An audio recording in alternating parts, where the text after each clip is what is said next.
Pues bien, damos continuidad. Muchas gracias por su asistencia y en este momento vamos a empezar con la presentación del libro Aportes a la comprensión del comportamiento humano.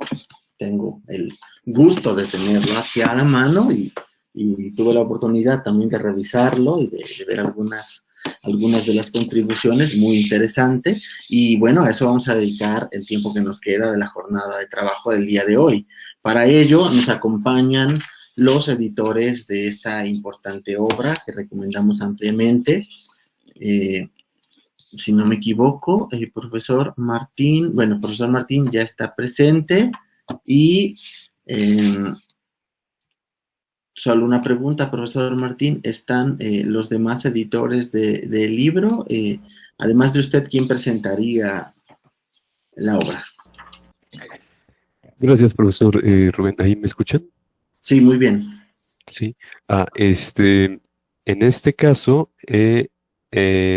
Alejandro, que aquí aparece como Alex, eh, está a nombre del doctor Luis Villaseñor. Él nos va a presentar parte del trabajo que presentó aquí. Tenemos también a la doctora Livia. Estamos esperando también a la doctora Virginia, pero no veo que se conecte, entonces no sé si podemos esperar tal vez un par de minutillos, y si no, pues como el tiempo así lo requiere, pues podemos comenzar. Bueno, me parece que podríamos esperar 2 minutitos para ver si se conecta eh, la presentadora y mientras tanto, bueno, sirve que tomamos un descansito de Excelente. 2 minutos Ujú. y no habría ninguna dificultad. Bueno, entonces esperamos. ¿Me podría confirmar, por favor, cuando ya esté conectada la presentadora? Sí, sí, gracias, profesor. Y si en un par de minutos pues no llega y se conecta después, pues ya le daremos su oportunidad. Sí, De podemos presentar. empezar. Así es. Excelente. Gracias, profesor. Gracias.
Muy bien, buenas tardes. Vamos a comenzar, si les parece bien. Entonces vamos con la última actividad de la sesión del día de hoy, en la que vamos a presentar este libro, Aportes a la comprensión del comportamiento humano, que ha sido editado por la doctora Verónica Reyes Mesa, por el profesor José Martín Castro Manzano, catedrático de la Facultad de Filosofía, y por Luis Villaseñor Pineda.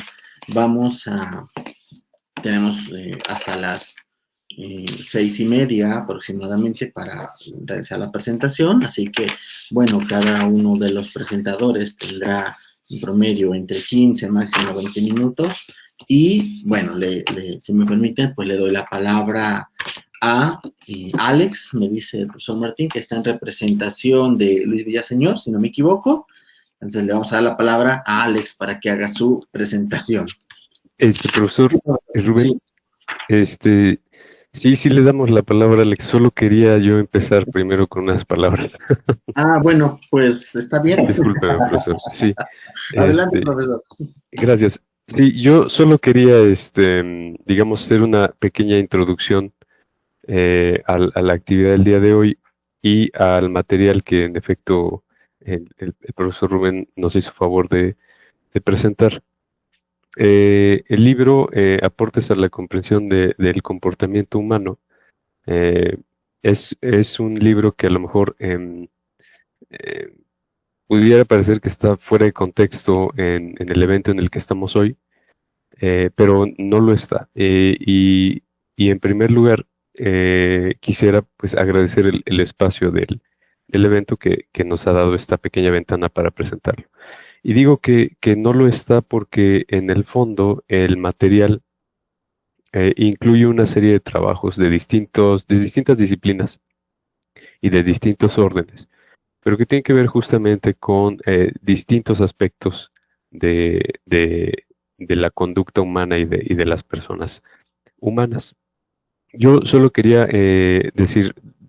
quiero decir dos cosas. La primera es, voy a hacer una breve presentación de qué es lo que tiene este material y después le ofreceré la palabra a Alex, a Alejandro y después a la profesora Livia para que nos puedan presentar brevemente algunos de sus sus aportes en este trabajo. Esperemos que la doctora Virginia se pueda conectar también en este tiempo.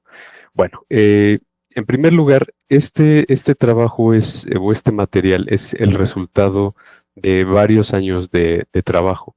En febrero del 2013, la doctora Reyes Mesa, la doctora Verónica Reyes Mesa, y un servidor, empezamos a armar una serie de actividades entre la Facultad de Filosofía y la Facultad de Psicología. En aquel entonces la doctora Reyes estaba adscrita a la UPAEP, a la Facultad de Psicología. Y en ese entonces nos organizamos para proponer un evento que se llamó en aquel entonces el Foro Mente Cerebro, porque idealmente, o más bien originalmente, era un encuentro para debatir algunos problemas típicos de filosofía de la mente. Sin embargo, lo que resultó muy interesante es que gracias a ese evento empezaron a crecer las colaboraciones entre ambas facultades, entre la Facultad de Filosofía y la Facultad de Psicología. Y de febrero a septiembre estuvimos haciendo algunos trabajos y en septiembre se formalizó el cuerpo académico interdisciplinar de Psicología y Filosofía del UPAEP. Entonces, por su origen, el cuerpo se empezó a distinguir por ser un conjunto de profesores, profesoras, investigadores, investigadoras que era fundamentalmente colaborativo. Pero adicionalmente también por un trabajo, o por un cuerpo de estudiantes también, no solamente de profesores, sino de estudiantes, que no solamente era colaborativo, sino que además era interdisciplinar.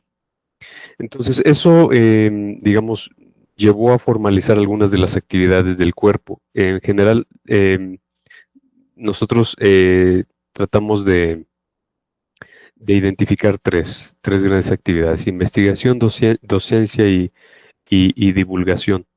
Entonces, en investigación, por ejemplo, se incluían distintos tipos de trabajos.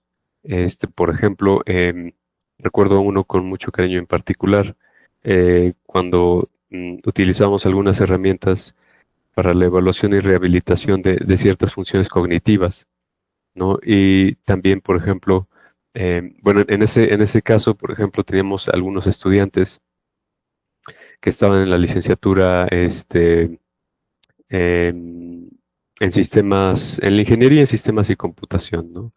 Eh, que se unían con nosotros, ¿no? Y desarrollamos, por ejemplo, un sistema de reconocimiento de patrones para apoyar a niños con problemas de disgrafia. En divulgación, por ejemplo, Manuel Abraham Galicia, que en aquel entonces era estudiante, él organizaba un foro, ¿no? De, de cine y discusión para la comunidad universitaria y para el público en general, donde pues se divulgaban algunos avances del cuerpo y se promovía la actitud crítica con respecto a ciertos problemas, ¿no?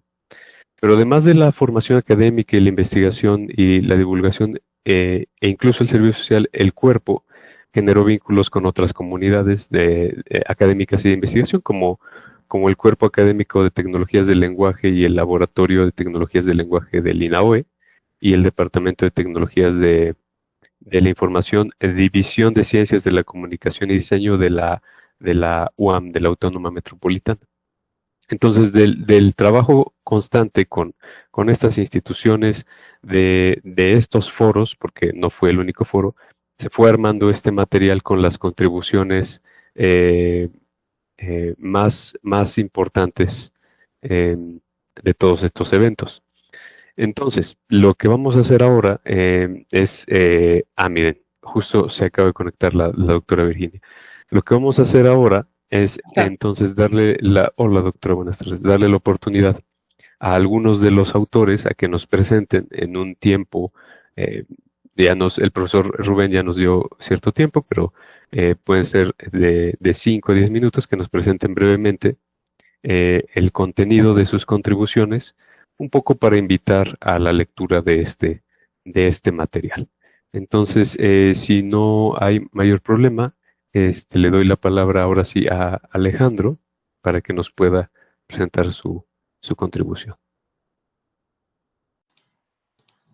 Sí, buenas tardes a todos. Un gusto saludarlos.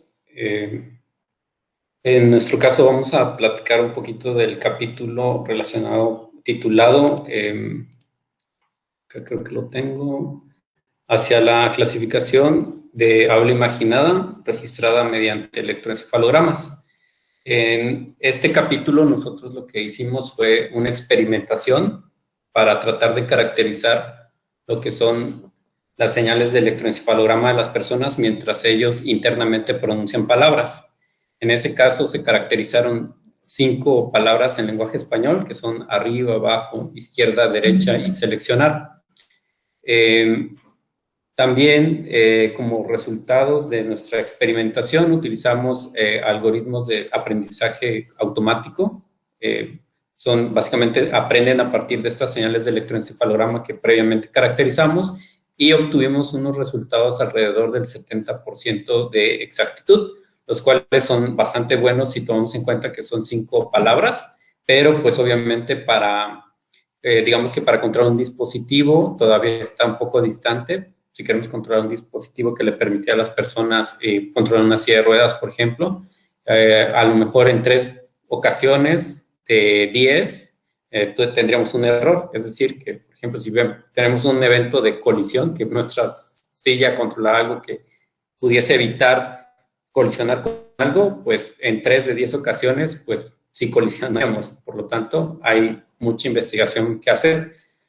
Como parte del proyecto, también en este capítulo, encontrarán que se hicieron algunas experimentaciones con lo que es lo que le llamamos zonificación de electroencefalograma. Esto debido a que intentábamos hacer una caracterización que pudiese ser también proporcionarnos información adicional a través del sonido, ya que las personas somos muy hábiles para reconocer sonidos. Hicimos esta caracterización y afortunadamente obtuvimos un 60% de exactitud, pero aún necesita irse perfeccionando este trabajo.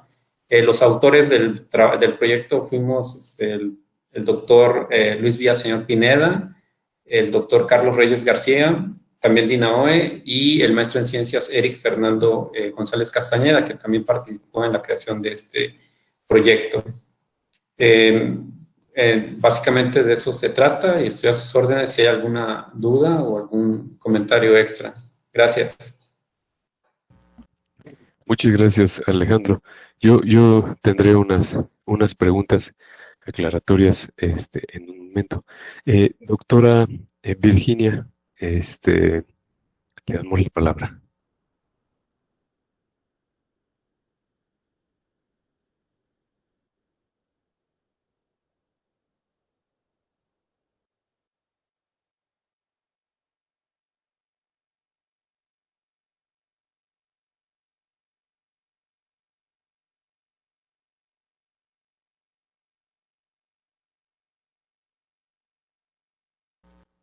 Bueno, parece que hubo ahí un problema y la doctora abandonó la reunión.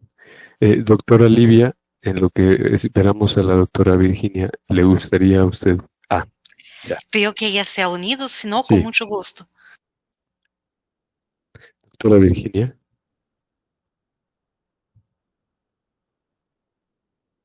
No se escucha.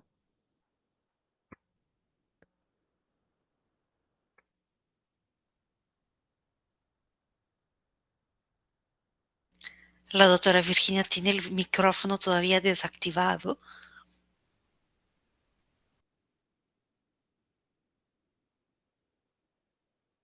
Ah, caramba. Bueno.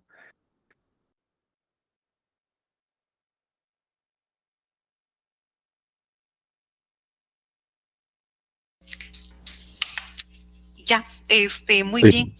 Entonces, mientras la doctora Virginia intenta reconectarse, voy a aprovechar el momento para compartir con ustedes un poco de lo que es el trabajo que presento en este libro. Entonces, voy a ir al texto propiamente, lo voy a hacer breve. Pero sí quiero irme al texto porque creo que vale la pena ver cómo el trabajo está estructurado. Es un trabajo muy sencillo que parte, digamos, digamos, su motivación ha sido un comentario crítico o autocrítico que ha hecho el padre de la psicología cognitiva, Ulrich Neisser, relativamente al pensamiento humano. Entonces, en una entrevista que le hace Daniel Goleman, él comenta que el pensamiento humano implica pasión y emoción. Las personas actúan bajo motivaciones complejas y el programa de la computadora, por el contrario, no funciona para las emociones y es monomaníaco en su ingenuidad. Es decir, ¿no? De alguna forma, en su autocrítica, Neisser va a advertir el riesgo de una fijación exagerada, se podría decir, de la psicología cognitiva en los procesos de pensamiento, de la misma manera en que en el pasado el conductismo había hecho una opción epistemológica, ¿no?, de centrarse en el comportamiento manifiesto. A ver, quizás un preámbulo o algo que habría que decir es que, si quiere, la afirmación del padre de la psicología positiva, de la psicología cognitiva, fue una motivación segunda, ¿no? La primera motivación para escribir ese trabajo era justamente poner a dialogar filosofía y psicología empírica, y que es una motivación, digamos, que la tengo como una de mis líneas de investigación. Entonces, bueno, justamente teniendo este marco más amplio, es que este comentario me ha despertado el interés por trabajar más el tema de las emociones, el tema de emotividad y pensamiento. Y acá concretamente lo que hago de una forma muy sencilla es exponer el aporte de la Broaden and Build Theory of Positive Emotions. Es decir, si quiere, es una teoría que trata no solo de mencionar que las emociones positivas pueden tener un rol, sino que trata de identificar qué rol juegan esas emociones dichas positivas. Claramente acá no está una evaluación moral en términos de positivo y negativo, sino que se asocia las emociones negativas con lo que causa miedo, ira, tristeza, las emociones positivas con lo que se prueba cuando uno se está a riesgo, cuando uno se tiene que enfrentar a un peligro, ¿no? Sino más bien se asocian las emociones positivas a lo que es agradable, a lo que está asociado a la serenidad, ¿no?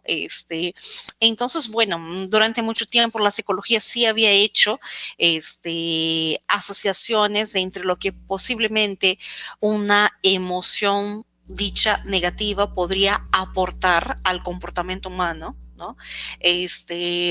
Entonces, lo que hace la Broaden and Build Theory es buscar ver cómo así se podía explicar este rol de las emociones positivas en el comportamiento y en la cognición.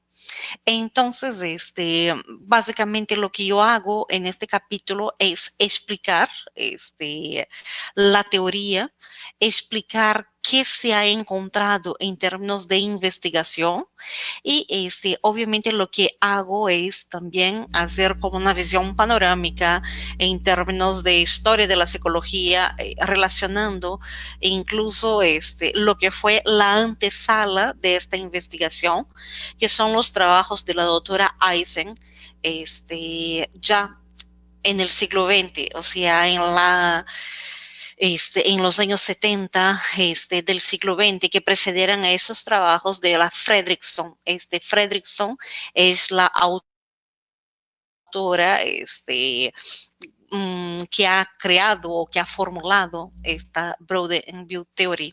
Básicamente lo que yo hago es explicar, entonces, hacer algunas consideraciones críticas a este trabajo, presentar algunos resultados de la investigación empírica y señalar, digamos, otras posibles teorías, sean aquellas que tienen bases en la biología, sean aquellas que tienen bases en el aspecto cognitivo. Entonces, por ejemplo, ¿no? Acá están las teorías de James Lange, las teorías de Cannon, las teorías de Arnold, las teorías de Tompkins, por otro lado, desde el ámbito cognitivo, las teorías de Lazarus, de Weiner, y pues entre otros.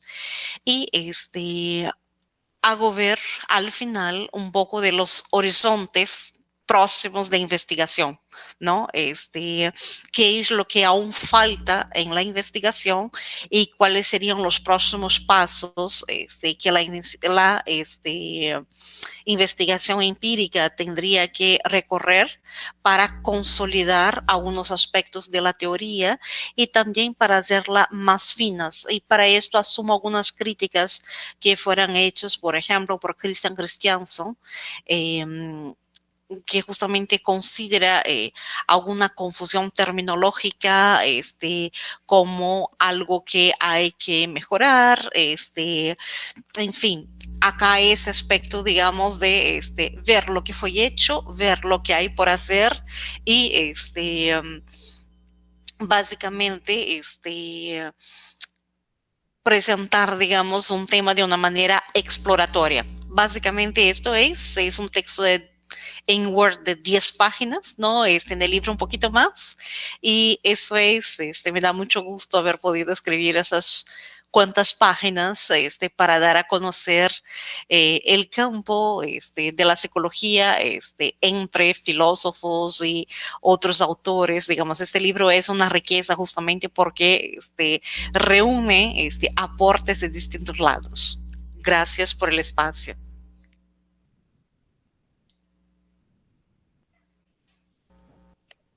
Excelente, muchas gracias, doctora Livia. Doctora Virginia, ¿tiene la oportunidad? Sí. Perfecto, Creo ya que voy a funciona. dejar apagada la cámara porque mi internet creo que no es muy buena. En principio, bueno, pues quiero agradecer por la invitación que nos hicieron para que escribiéramos este capítulo titulado Metabolismo y Cognición. La verdad es que voy a hablar un poquito de historia, cómo surgió este proyecto, porque después de escribir, bueno, no después, surgió de un proyecto de investigación porque siempre surge la duda de por qué algunos estudiantes que están todos los días en clase participando, y bueno, ellos aseguran que leen, sin embargo, cuando viene el examen, pues simplemente no logran conectar pues lo visto en clase, el autoaprendizaje que tuvieron al momento de resolver una tarea o un examen. Entonces, pues esto nos motivó a pensar llevar a cabo una exploración de tipo metabólica. Empezamos a revisar la bibliografía acerca de qué había entre alteraciones en la cognición y alteraciones metabólicas, y entonces empezamos a encontrar varias cosas interesantes. Para ese momento empezaba, bueno, a tomar fuerza. Hoy en día ya es un problema que se ha acrecentado. Como sabemos, el síndrome metabólico, que es realmente un conjunto de alteraciones, afecciones de resistencia a la insulina, hiperglucemia, fallas a nivel hepático. Y bueno, pues lo que encontramos es que efectivamente parece ser que hay una relación entre una falla en la cognición con aquellos individuos que tienen alguna alteración en alguno de estos parámetros metabólicos, como es la glucosa, los triglicéridos, el colesterol. Y lo que encontramos también en esta revisión fue que esto no solo queda a nivel como bioquímico, sino que se ha llevado hacia verificarlo en estudios de gabinete, en resonancias magnéticas, identificando algunas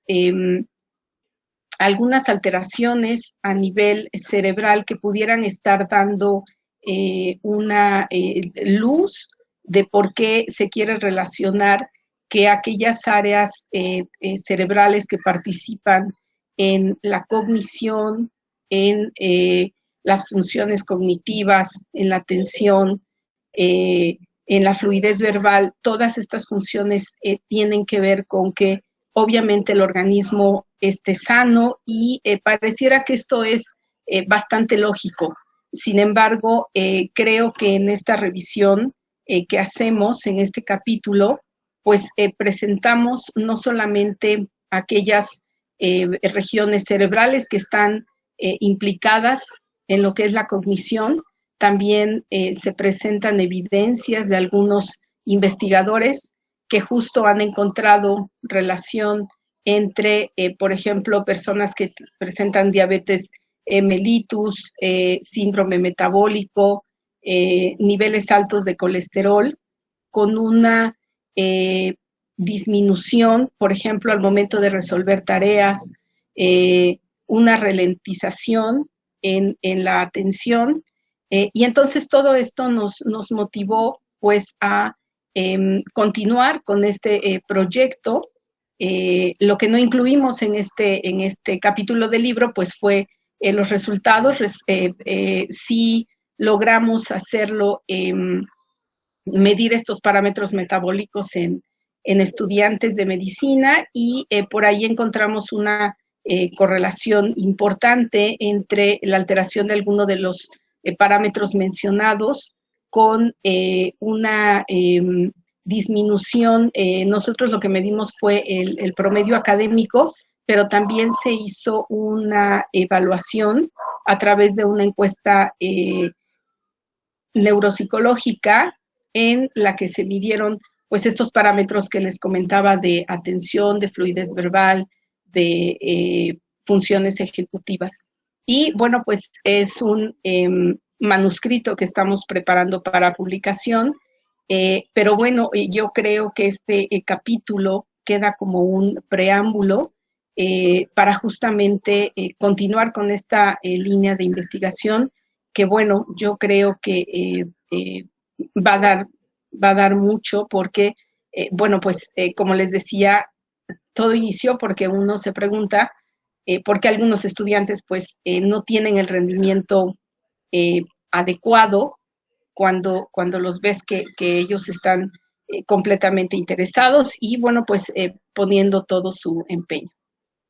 Pues esta es mi aportación. Espero que les guste este capítulo del libro, si ya lo leyeron, y si no, pues los invitaría a leerlo. Muchas gracias. Muchas gracias, doctora Virginia. Excelente. Pues miren, yo simplemente quería ahora presentarles rápidamente más o menos qué es lo que van a encontrar en el material. Solo voy a hacer una breve revisión del índice. Tenemos, por ejemplo, trabajos de filosofía, por ejemplo, en máquinas emocionales, herramientas y modelos, el doctor Axel Barceló, del Instituto de Investigaciones Filosóficas, se plantea justamente uno de los problemas más interesantes que hay en la filosofía de la mente y la filosofía de la inteligencia artificial contemporáneas, que es cuál es el papel de la emoción. Y haciendo alguna revisión de literatura relevante, plantea el problema de las emociones. Dicho pronto y mal, hacemos lo siguiente, la siguiente analogía. A veces desarrollamos máquinas porque hay cosas que no podemos hacer, o hay cosas que preferimos no hacer. Usualmente este tipo de acciones suelen ser acciones, digamos, cognitivas, como computar. Hay cómputos que no podemos hacer y hay otros cómputos que no queremos o que preferimos no hacer. Bueno, pero uno podría preguntarse lo mismo con respecto a las emociones, ¿no? Uno podría pensar o plantear la existencia o el desarrollo de máquinas que lleven a cabo o que presenten o que implementen emociones que nosotros no podamos llevar a cabo o que nosotros no queramos llevar a cabo, ¿no? En Humanismo el otro hombre, por ejemplo, el profesor Jorge Medina de la UPAEP, plantea el problema de la finitud, que me parece que es un problema completamente filosófico, pero relacionado justamente con la trascendencia de la persona. Y en relación con ese problema de la finitud, encontramos, por ejemplo, los siguientes trabajos que son sobre el problema de la libertad. En estos trabajos tenemos algunas discusiones sobre el compatibilismo, sobre el libertarismo, etcétera, y lo que la neuropsicología nos ofrece. Tres respuestas al problema de la libertad es del profesor Roberto Casales de UPAEP, y en neuropsicología de la libertad es un trabajo de Gregorio García Aguilar de la UAP. Después tenemos cognición y metabolismo, que es el trabajo que la doctora Virginia nos hizo el favor de exponer. Después tenemos un trabajo que explica, digamos, algunos pormenores de la neuroimagen funcional. Eso es a cargo de Felipe Orihuela Espina y de Javier Herrera Vega. Después tenemos el papel de la lingüística dentro de la ciencia cognitiva de Josafat y Yen Escamilla, y lenguaje y espacio de Óscar Méndez Díaz. Ambos trabajos lo que hacen es tratar de explorar el papel del lenguaje en la conducta. Después, por supuesto, el aporte de la profesora Livia, que también nos hizo el favor de exponer brevemente su contribución. Y además contamos con el trabajo de Caitlin Alcántara, que en Antropología Física en Contextos Arqueológicos nos presenta los aportes que la antropología física puede aportar para entender la conducta, porque pues la conducta no es solamente lo que se ve en vivo, ¿no? Sino también es lo que nos ha dejado este el cuerpo, ¿no?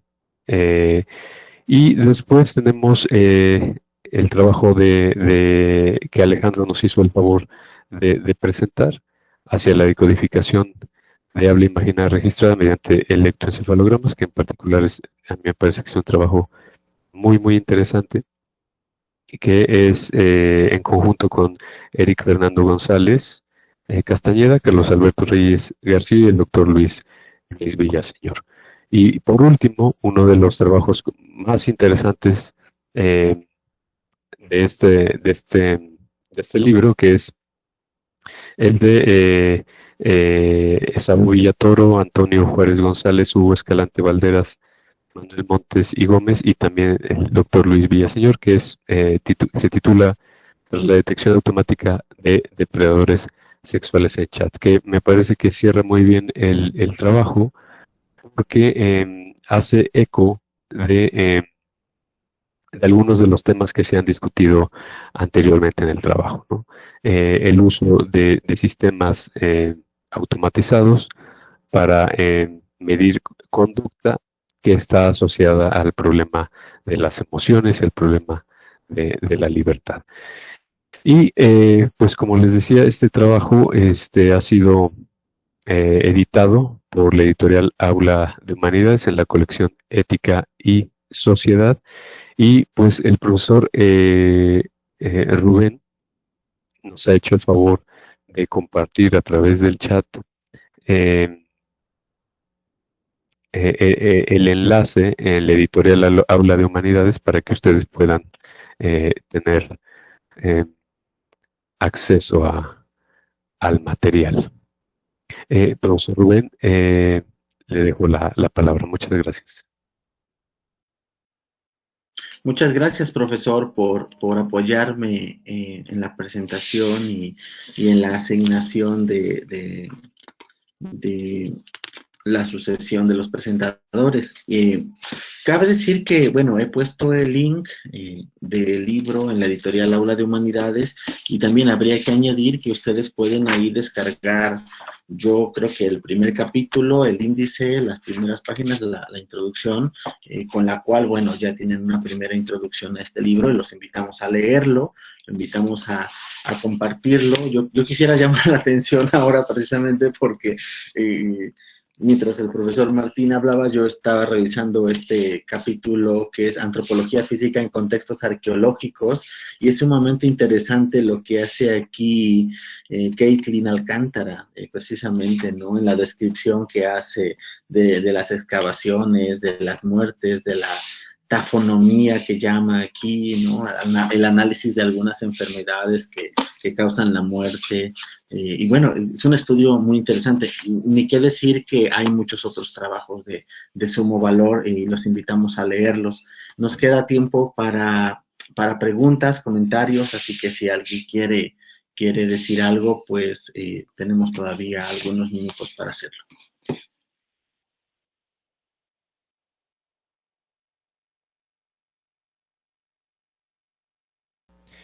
Yo quería nada más, perdón, profesor Rubén, preguntarle a Alejandro algo sobre su trabajo y que no sé si nos pudiera comentar eh, cómo su trabajo influye o tiene relación con lo que a veces se llama la transferencia del conocimiento, ¿no?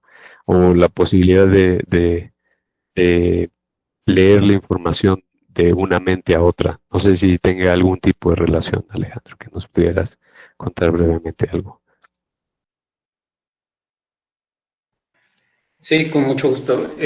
Particularmente el trabajo que propusimos se encuentra dentro de un área que se llama interfaces de habla silente y también embona con otras que se llaman interfaces cerebro-computadora, que básicamente tratan de proveer al cerebro de un nuevo canal no muscular para transmitir mensajes y comandos al exterior.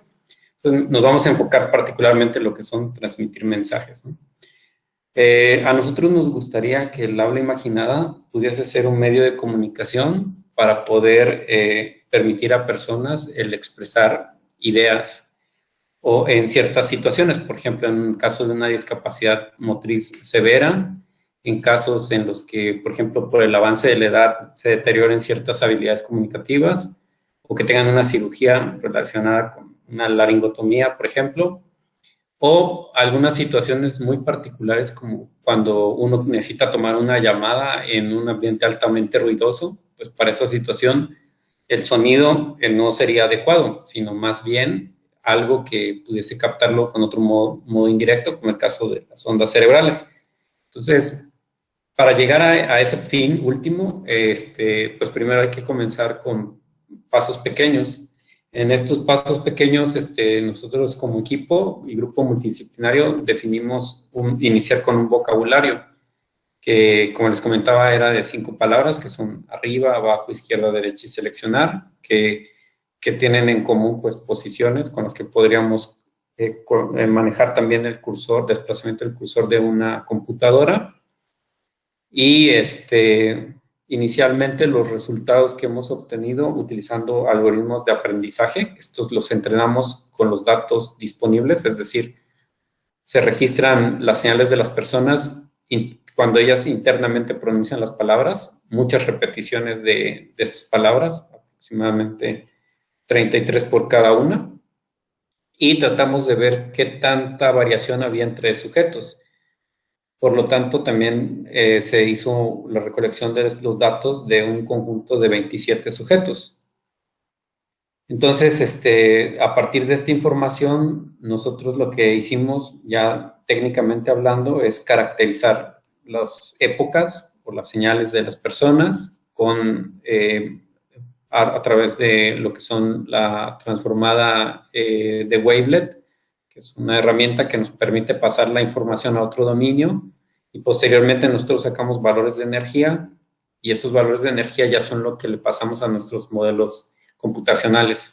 Espero no perderlos mucho y desviarlos de lo relevante. Lo más relevante, insisto, es que este mecanismo nos permitiría poder transmitir mensajes, comunicación en diversos escenarios, que insisto, son ruidosos, en escenarios de discapacidad motrices severas o algunos de edad demasiado avanzada, donde sería más adecuado mediante un comando por pensamiento poder controlar cosas. Pero obviamente necesitamos, hemos comenzado con algo pequeño, que es un vocabulario en este caso reducido, y posteriormente se va a ir incrementando, que eso es lo que posteriormente vamos a ir trabajando. No sé si eso responde un poco a la pregunta, Martín, o quisieras que abunde un poquito más en algo, con confianza. Gracias, Alejandro. Pues no sé si alguien más quisiera preguntar algo más.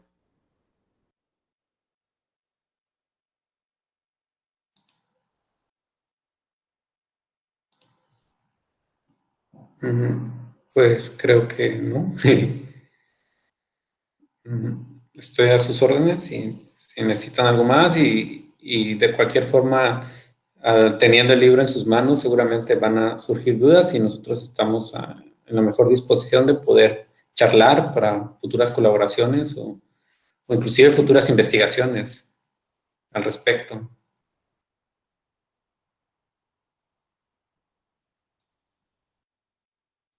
Muchas gracias. Pues queremos aprovechar para invitarlos una vez más a leer este libro. Consíganlo.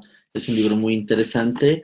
Al principio el profesor Martín Castro decía que, bueno, que por qué razón se presentaría este libro, Aportes a la comprensión del comportamiento humano, en un congreso dedicado a persona y trascendencia. Yo creo que tiene todo el sentido presentar este libro, en el que se presentan estudios que muestran aspectos fundamentales de la vida humana, como puede ser, claro, el tema de las máquinas emocionales, el tema de la corporalidad, que está aquí implícitamente en algunos trabajos, y que, por ejemplo, en el trabajo de la profesora Livia vemos el papel tan importante que juegan las emociones, la conducta, lo que en el libro se llama el comportamiento humano en general.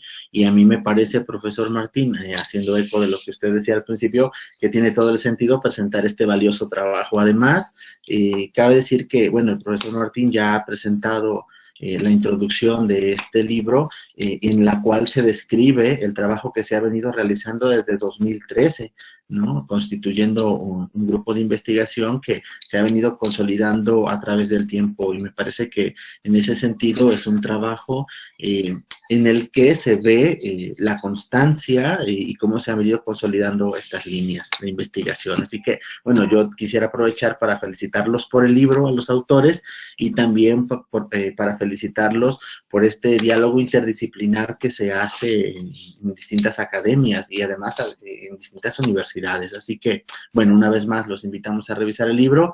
Y bueno, con esto damos por concluida la presentación, a menos que alguien quiera añadir algo más al respecto.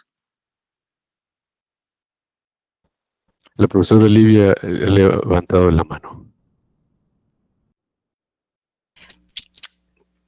En realidad es muy cortito. Correcto. Solo quería aprovechar la ocasión para agradecer la oportunidad de haber participado de ese proyecto editorial, y para decir que algunos de nosotros nos hemos sumado al grupo, digamos, después de unos cuantos años. Entonces no hemos tenido hasta ahora la oportunidad de conocer cada uno de los trabajos, y que habiendo escuchado el índice, me quedé muy motivada, y no solo habiendo escuchado la lectura del índice, pero también lo que nos decía Alex, lo que nos decía Verónica, pues muy interesados en sus trabajos de investigación y en la lectura del texto, ¿no? Entonces, nada, era nada más que un agradecimiento. Muchas gracias, profesora Livia, por sus comentarios.